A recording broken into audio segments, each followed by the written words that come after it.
बातमी कुणाल कामरा संदर्भात आहे। कुणाल कामराच्या याचिकेवर आज सुनावणी संपलेली आहे। कुणाल कामराची याचिकेद्वारे गुन्हा रद्द करण्याची मागणी होती। या प्रकरणी आता पुढील सुनावणी 16 एप्रिलला होणार आहे।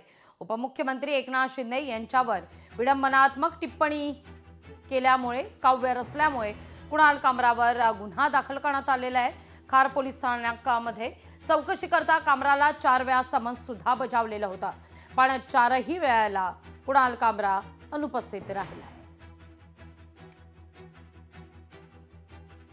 या सगळ्याविषयी अधिक माहिती घेऊया आपले प्रतिनिधी चेतन ननावरे यांच्याकडून। चेतन, काय अधिक माहिती या सगळ्या संदर्भात? कुणाल कामरानं जी याचिका केलेली होती, या याचिकेवरची आजची सुनावणी संपलेली आहे। पुढची सुनावणी 16 एप्रिलला आता होणार आहे।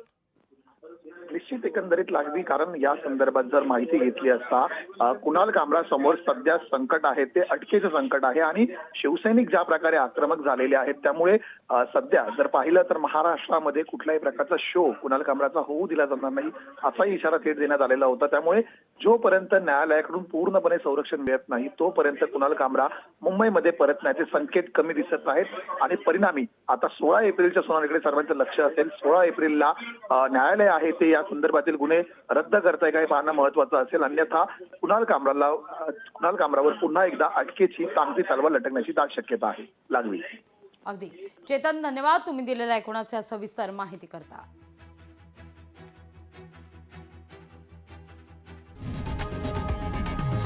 लोकशाही मराठी ऐका, पहा, जागरूक रहा।